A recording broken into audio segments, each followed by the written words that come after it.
Well, so I started 5 years ago at Pendleton. Early on, I scoured the internet to understand the Pendleton presence. Right? Everything anyone is doing with Pendleton fabric. One of the guys I saw, a cool dude out of Idaho. His name is Chase Halland. He is an artist, makes all kinds of things, but one of the things that he made some time ago was he took a deer head, not like a real deer head, but like what a taxidermist uses, which is like a form. You know, it's like a shoulder mount form. So if you see a deer on the wall, it's a shoulder mount usually. Okay. And it's never the real body. It's just like foam, basically. It's a foam mold. And he took that and he upholstered it with Pendleton fabric. And I was like, oh my gosh, that's amazing. It's beautiful. So I had seen that, 5 years ago, something like that. And then later on, I get a call that's like, hey, I like taxidermy now. What's that? And I get a call from you that says, hey, I like taxidermy now. Oh man, I've always been into taxidermy. What was the first thing you taxidermied? I've taxidermied nothing before this stuff, but I'm into hunting and fishing, so I've always loved, appreciated taxidermy. Okay. So you were a human. I did a human. What are you talking about? You taxidermied a human. I dug up a Neanderthal and then I taxidermied him. Okay. Lucas. He's at your front door now. Great for Halloween. No, but go on. Okay, so I had seen that in my past, didn't dwell on it much. Then maybe, I don't know, 2 years ago, I saw this guy on Instagram, Casey, what's his name? Can't remember his last name. Casey Underwood. Super talented artist. He draws digitally. I don't know what program that would be. Sure, there's a lot of them. There's a lot of them. Yeah. But anyway, it looks like, so he has prints, right, where he draws things. Well, what he draws is trout and salmon and steelhead. And his style is very unique. It's very consistent, so you can identify it, sign of a good artist, whatever. But, and it's really clean lines, fills it, lots of color, ton of detail. His style just stood out as unique. But he was doing these fish, people were loving them, buying them. And then he did one where he had the body of the fish be like an Aztec pattern. Sure. Geometric. And I was like, whoa. And then I remember thinking, oh my gosh, I remember the deer head I saw. Right. And so I thought to myself, I want to make a taxidermied salmon and upholster it with Pendleton. That's where I put 2 and 2 together there. Nobody had done it. I knew that Chase had done it with the deer heads, but to date he had only done deer heads. So I'm like, okay. Long story short, I did some research. I found the best taxidermist in the Northwest for painting fish. And what does painting fish mean? So when you get a salmon, when you get a salmon taxidermied or any kind of fish. Okay. If it was 1950, you'd be like, "Here, Jerry," and then Jerry would take your fish and he'd, I don't know what they did, put it in formaldehyde, skin it, do all this crazy stuff, and use the actual fish. But that's not very efficient. No pun intended. I caught that though. Usually my puns are intended. Okay. Today what they do is a taxidermist will say, "Oh, you caught a big one, huh? Okay, send me a picture." They call that reference material. Okay. And then they say, "Give me the measurements. Length, girth, width, all that stuff," right? And then based on that, those 2 nuggets, they make your fish. And what they do is they use a resin body. It's a cast. Like most steelhead, most salmon are basically the same. It's not a real fish? It's not a real fish. No fish are harmed. This is blowing my mind. Yeah, well. But I thought taxidermy. So taxidermy is really just the art of animals. It's almost like, because that's not actual animal. I always thought taxidermy was defined by there is a carcass of some kind that's being positioned here. For big game animals, for non-fish, yes. But I'm saying that fish would still be considered taxidermy. Oh, I would say most fish. Well, I shouldn't say most. I'd say a lot of fish that people catch or that people taxidermy were never killed. So, like, you catch a salmon, you're like, "Oh, it's a big one." Okay, grab it by the tail, lift it up for a photo, put him back. No. Yeah, And then wait. Why would people not keep the fish and eat it? Or well, keep the there's fish and do whatever? laws, right? So you can't so when keep it's every fishing- fish. Oh, okay. So depending on the river and the species, you might be able to keep one native fish, but not or one hatchery fish, but not a native fish. The point is, let's call it half. Let's say half the fish. Sucks to get hooked for a photo. I mean, like that. That's brutal. Oh, I don't want to get hooked and put back in the river. I mean, you pierced both your ears in high school. What's the difference? There you go. next time I see you, we're gonna put a hook in your cheek here. I mean, salmon are the keystone species of the Northwest. I'm just giving you drama, man. I know that's all you do. Yeah, I'm not really worried about putting a hook in a salmon. So that's wild. This is wild. This is like taxidermy for hipsters. Yeah, it's like taxidermy. Way to make something a joke that did not need to be a joke. And you completely flopped. Taxidermy for sample size 1 of my audience. Almost like the flop of the fish out of the boat. Nope, not giving it to me. All right. See, I was doing that to even the playing field, so we both put a bad one out there. Where were we? So Yeah, no, the fish are fake. You talked to that guy. You met up with him? I paid him $200. I said, I know you're busy. A good taxidermist, here's the mark of a good taxidermist. Hey, Mr. Taxidermist, how far out are you in business? In other words, how much work do you have in front of you? If they have anything less than a year, they're not good. The good ones always have a year of work in front of them, if not 2. Sheesh. In other words, like, here you go, Jerry. Here's my dead deer. All right, I'll have it ready in 2 years. He's a good taxidermist. So a good taxidermist has, I mean, how do they keep that stuff? No, they have 12 months. They might have an assistant. They might be able to get you something in 6 months or less. No, but I'm saying, do they have like 15 freezers on their property? Oh, yeah. They've got like, dude, I paid this guy $200. I said, I know you've got 12 months of work in front of you. Here's what I'm trying to do. This is weird. You've probably never had anyone do this. Can I pay you $200? Do you want a name drop? Who is this? Tyler Ono, Kennewick, Washington. Awesome dude. Okay. Super talented. Yeah. Taxidermists are not your weird Uncle Rick with a wooden panel basement. It's not taxidermists are artists. Okay. They're straight up artists. What they do is amazing. Like, it's an amazing skill. But would you have thought you'd be into this like now if I'd asked you about it 5-10 years ago? I thought I would have been a photographer by the age of 30, but I'm not. Okay. Art plus science equals me. Okay. So you drove to this guy. How far away? Kennewick, Washington, 5 hours. Yeah. It was during Christmas break. Yeah. 2016, I think. Everyone's like, what are you doing, Seth? I was like, Christmas break. Instead of hanging out with my family, I'm going to go learn how to paint a dead fish. Yeah. And pay money to do it. Yeah. So I said, okay. So I bought these you were parts. just shadowing. I brought him, well, kind of. I brought him all of the parts. Yeah. Talked to him on the phone. Hey, I'm going to get this stuff. Okay, get this, whatever. Brought him all the parts. And I was like, okay, here it is.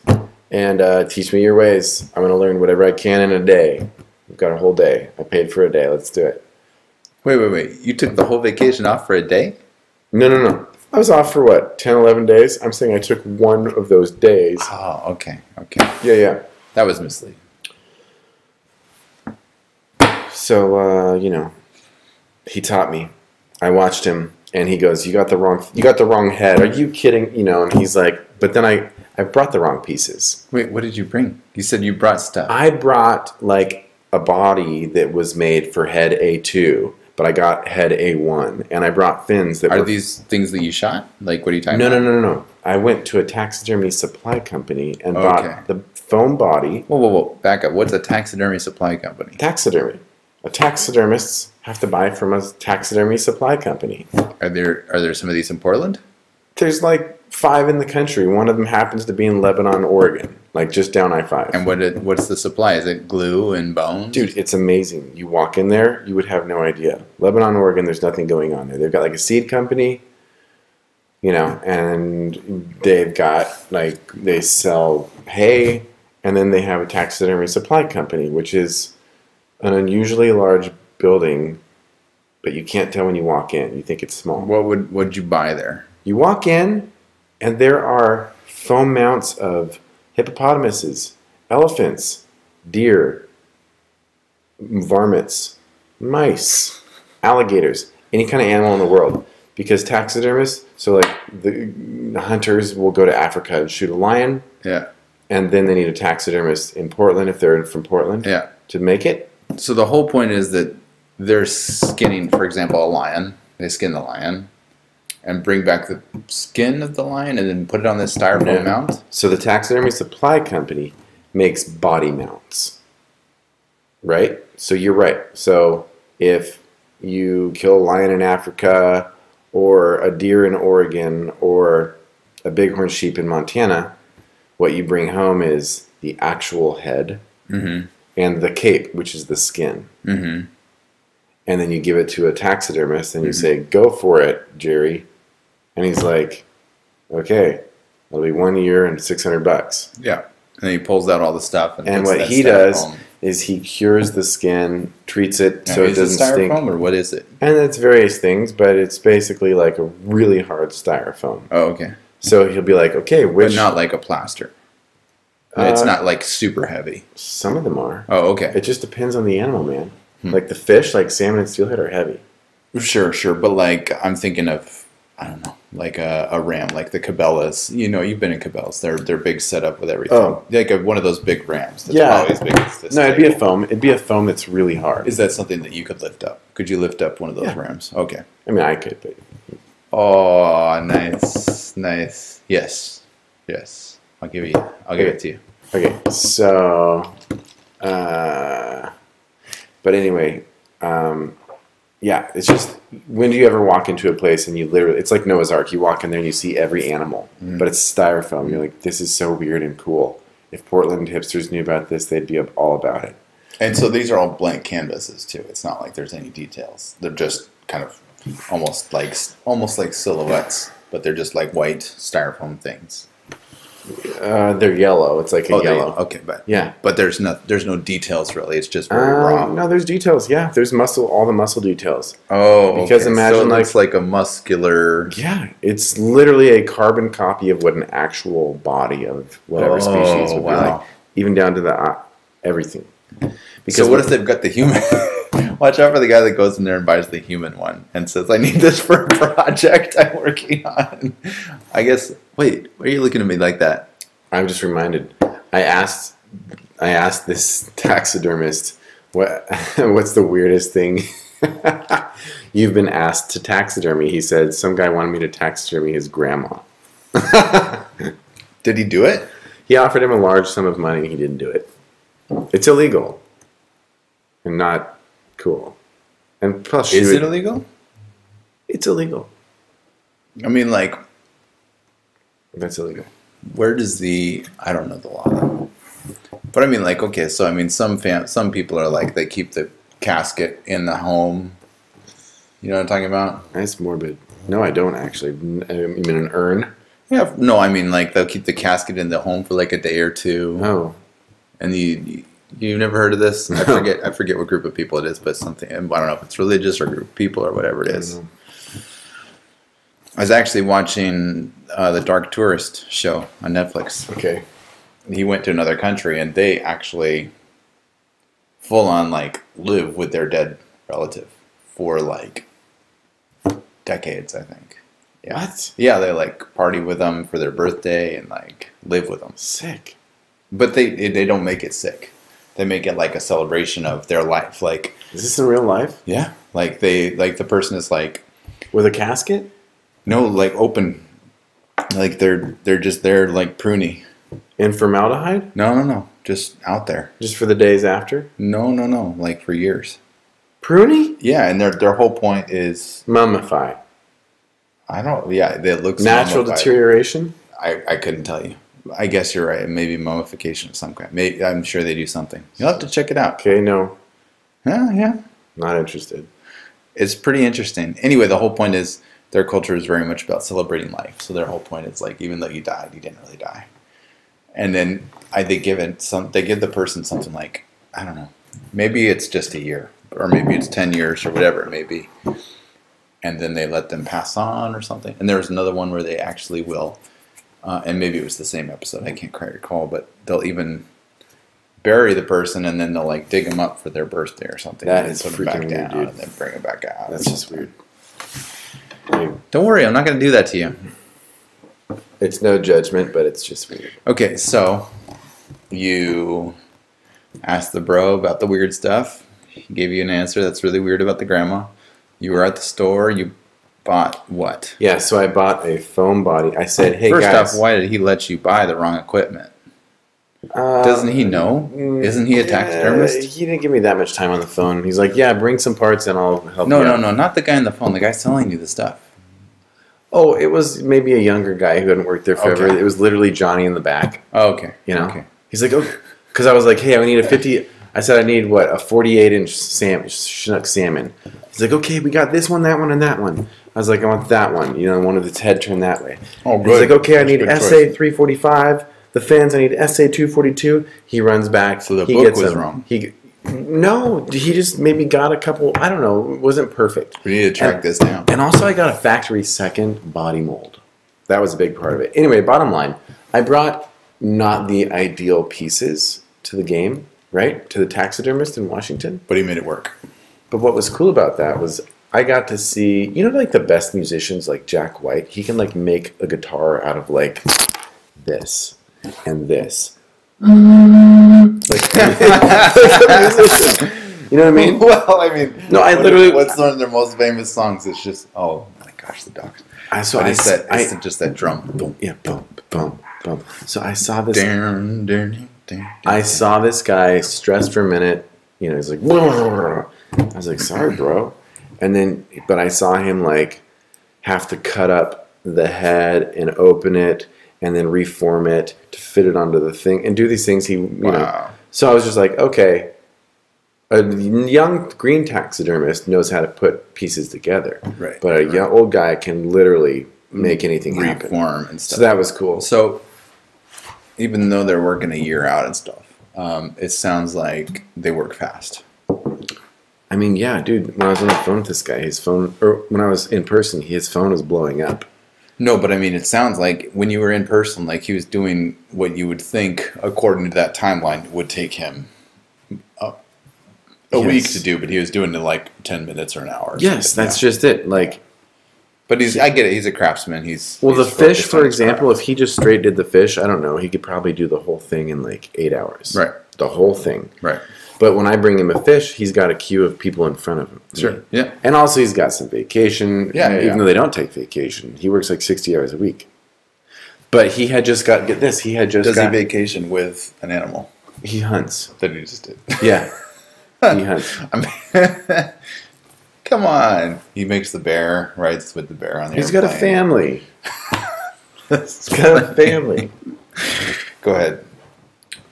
For example, he had just this, great white hunter in like Chicago of all places, probably just a big executive or something, had gone on all these expensive hunts.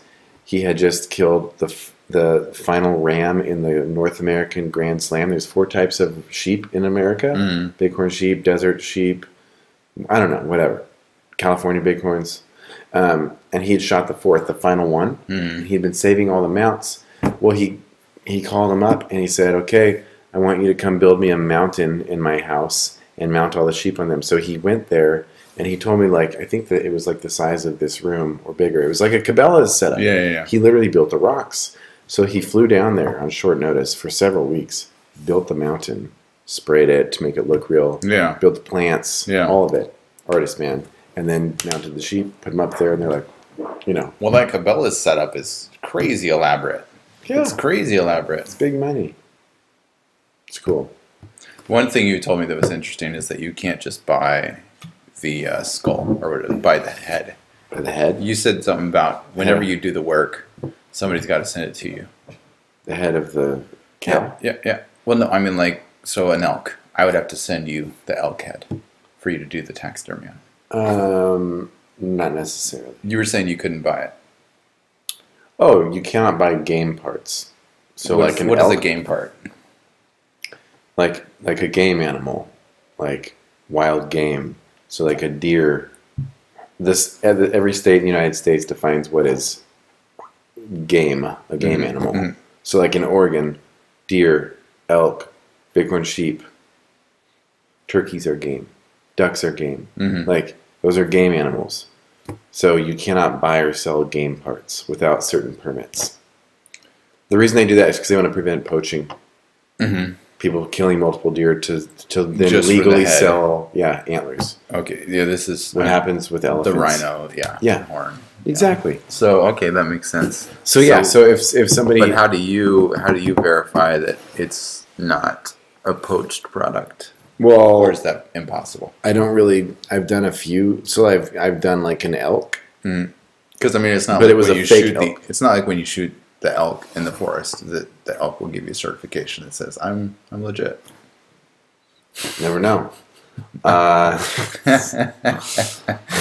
a weird thing to say. But I'm saying, where is this? There's no certification or anything. There's no way to know. If Oh well, it's, no, there is. So like when you Oh, it's shoot been poached. when you shoot a bighorn animal, you have to keep the tag, your permit. You have to attach it to the antler legally.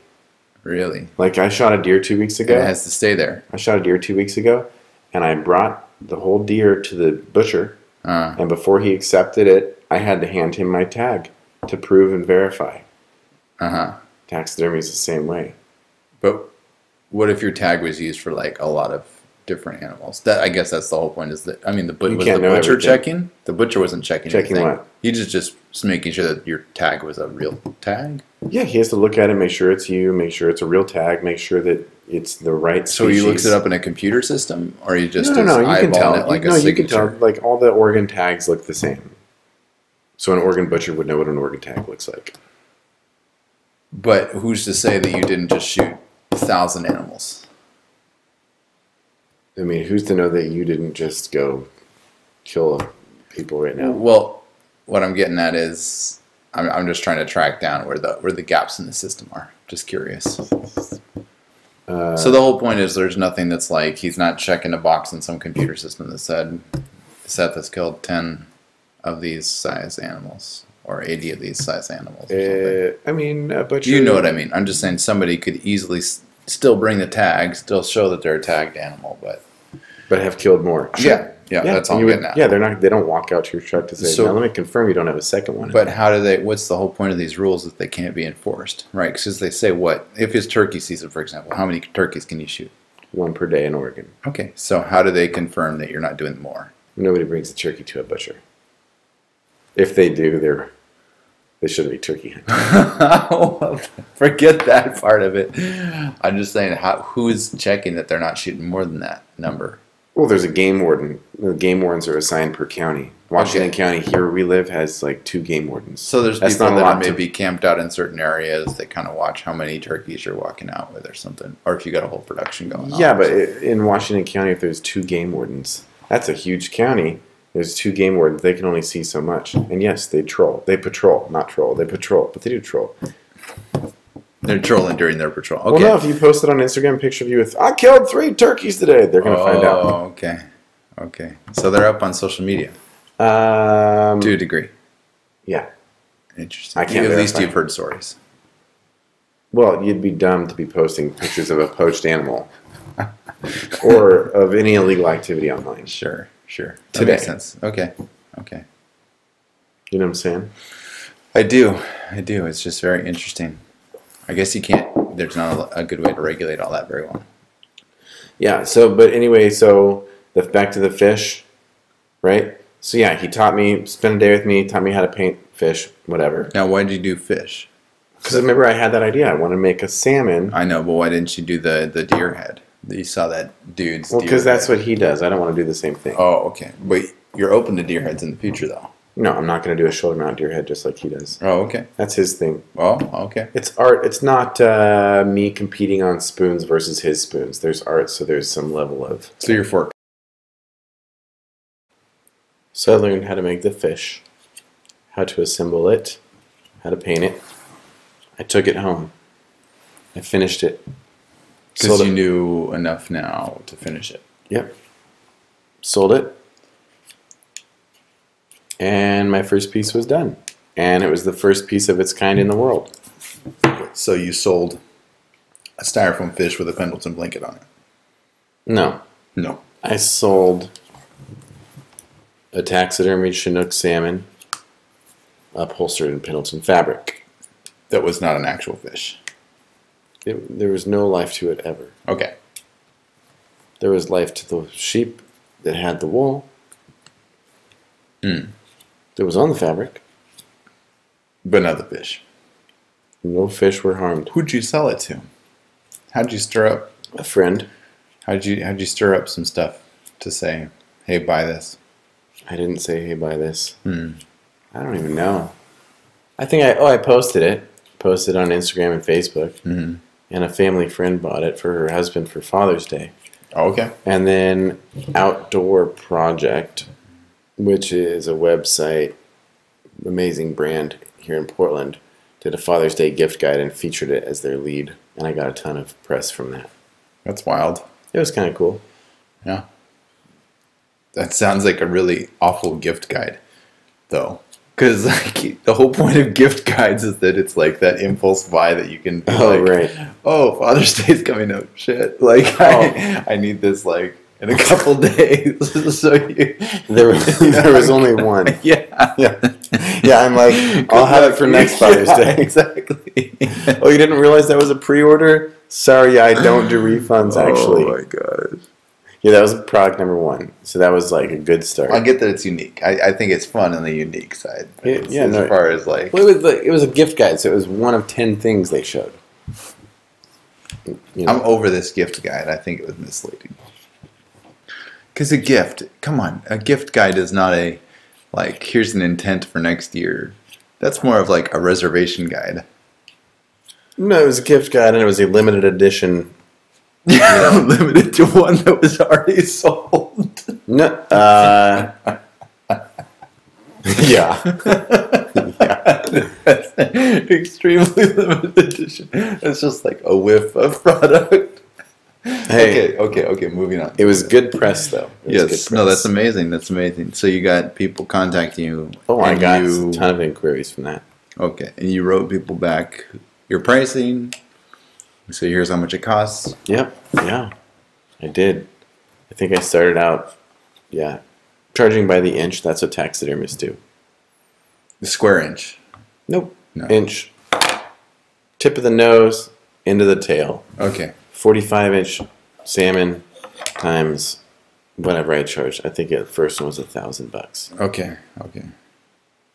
But now I charge $30 an inch for a fish. So a 30-inch steelhead would be $900. There you go. There you go. So you did this stuff, and this is part of your new thing that you're doing, 84 East. And then you put some products on there. So there's basically every fish you're thinking of doing, or every fish that you've done goes up there. So I did that. Or aren't all the fishes that you're doing already from these inquiries and are already people's? So I started with that one fish because I had an idea of what I wanted to create. Right. There was no roadmap, no template for it, and it hadn't been done. So I did it, and it took me 6 months to make that fish. Yeah. It didn't actually take 6 months of time. Just I'm a busy dad, I work, etc. Right. Oh, I could get 30 minutes in here and there. Oh, I'd have to look something up on the internet. Oh, I'd screw something up. Oh, I'd have to go back to the taxidermy shop. Whatever. Right. So I don't know how many hours went into that first one. But let's just say it wasn't high profit, that first one. Yeah. If you could count the hours.